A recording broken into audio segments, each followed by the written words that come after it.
محمد صلی اللہ علیہ وآلہ وسلم کے نرالی شان حضرت آمنہ کے انتقال کے 5 دن بعد ایمن آپ کو لے کر مکہ گئیں اور آپ کو حضرت عبد المطلب کے حوالے کیا۔ عبد المطلب کے لیے کعبہ کے سائے میں ایک قالین بچھایا جاتا تھا، وہ اس پر بیٹھا کرتے تھے اور ان کا احترام اس قدر تھا کہ اس قالین پر کوئی بھی نہیں بیٹھتا تھا سوائے ان کے بیٹوں کے اور قریش کے سرداروں کے۔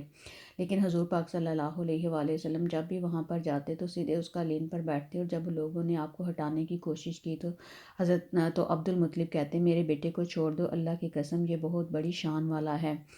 عبد المطلب کی بیوی کا نام رقیقہ بنت ابو سیفی تھا۔ وہ کہتی ہیں کہ قریش کے کئی سال سے قحط سالی کا شکار تھے، بارشیں بند تھیں اور لوگ بڑے پریشان تھے، اور میں نے ایک دن خواب میں دیکھا کہ کوئی شخص خواب میں کہہ رہا تھا، اے قریش کے لوگوں، تم میں سے ایک نبی ظاہر ہونے والا ہے، اس کے ظہور کا وقت آ گیا ہے اور اس کے ذریعے تمہیں زندگی ملے گی، یعنی خوب بارشیں ہوں گی، اور تم ایک ایسے شخص کی تلاش کرو جو لمبے قد کا ہو، گورے رنگ کا ہو، اس کی پلکیں گھنی ہوں، بھویں اور ابرو ملے ہوئے ہوں، وہ شخص اپنی تمام اولاد کے ساتھ نکلے اور تم میں سے ہر خاندان کا ایک آدمی بھی نکلے، تم سب لوگ پاک صاف ہو، حجر اسود کو بوسہ دو اور پھر سب لوگ جبل ابو قیس پر چڑھ جاؤ، پھر وہ شخص جس کا نام اور جس کا حلیہ بتایا گیا ہے وہ آگے بڑھے اور دعا کرے اور تم سب لوگ آمین کہو۔ صبح ہو کر جب رقیقہ نے اپنا خواب قریش کو بتایا تو انہوں نے جب یہ ساری نشانیاں دیکھیں تو یہ عبد المطلب میں ساری نشانیاں تھیں، وہ آپ کے پاس گئے اور آپ باہر نکلے اور ساتھ میں نبی اکرم صلی اللہ علیہ وآلہ وسلم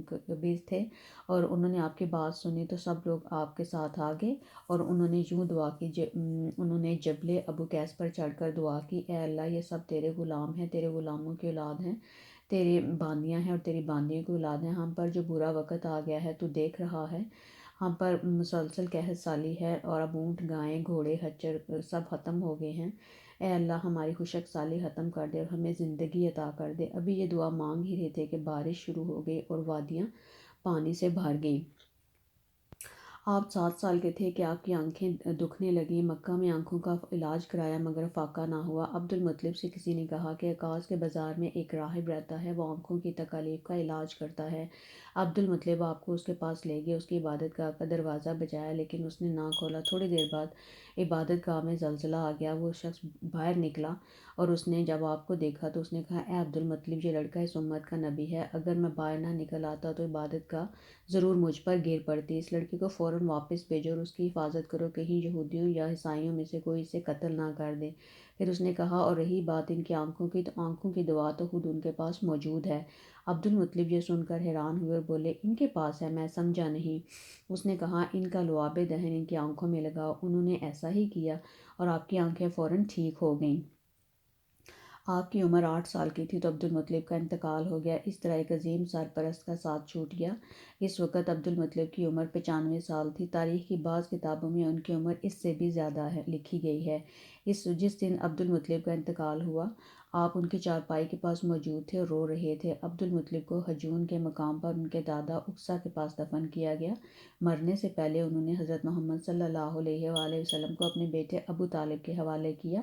اب ابو طالب آپ کے نگران ہوئے، وہ بھی آپ سے بے تحاشا محبت کرتے تھے۔ جب بھی انہوں نے آپ کی برکات دیکھی، معجزے دیکھے تو ان کی محبت میں اور بھی اضافہ ہو گیا۔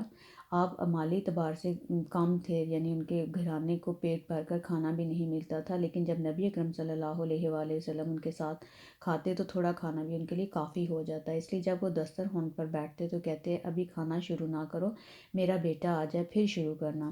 ایک بار مکہ میں قحط پڑ گیا، بارش نہیں ہو رہی تھی، لوگ کہہ رہے تھے کہ لات اور عزیٰ سے بارش کی دعا کرو، کچھ کہتے کہ بڑے بت یعنی منات پر بھروسہ کرو۔ اسی دوران ایک بوڑھے نے کہا، تم حق اور سچائی سے بھاگ رہے ہو، تم میں ابراہیم علیہ السلام اور اسماعیل علیہ السلام کی نشانی موجود ہے، تم اسے چھوڑ کر غلط راستے پر کیوں جا رہے ہو؟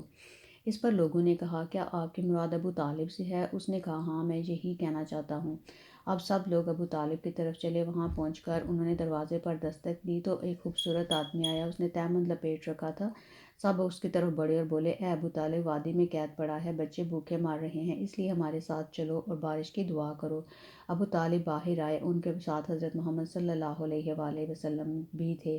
ایسے لگ رہا تھا جیسے اندھیرے میں سے سورج نکل آیا ہو۔ ابو طالب کے ساتھ اور بھی بچے تھے، لیکن انہوں نے آپ ہی کا بازو پکڑا ہوا تھا۔ اس کے بعد ابو طالب نے کعبے کا طواف کیا۔ یہ طواف کر رہے تھے اور دوسرے لوگ آسمان کی طرف نظر اٹھا کر دیکھ رہے تھے، جہاں بادل کا ایک بھی ٹکڑا نہیں تھا۔ پھر اچانک ہر طرف سے بادل گھر گھر کر آنے لگے اور اس قدر زوردار بارش ہوئی کہ شہر اور جنگل سیراب ہو گئے۔ ابو طالب ایک بار ذی المجاز کے میلے میں گئے۔ یہ جگہ عرفات سے تقریباً 8 کلومیٹر دور ہے۔ ان کے ساتھ حضرت محمد صلی اللہ علیہ وآلہ وسلم بھی تھے۔ ایسے میں ابو طالب کو پیاس محسوس ہوئی تو انہوں نے کہا، بھتیجے مجھے پیاس لگی ہے۔ اور یہ بات انہوں نے اس لیے کہی کہ اپنی بے چینی ظاہر کرنے کے لیے۔ چچا کی بات سن کر آپ فوراً سواری سے اترے اور بولے، چچا جان آپ کو پیاس لگی ہے؟ انہوں نے کہا، ہاں بھتیجے پیاس لگی ہے۔ یہ سنتے ہی آپ نے اپنا پاؤں ایک پتھر پر مارا۔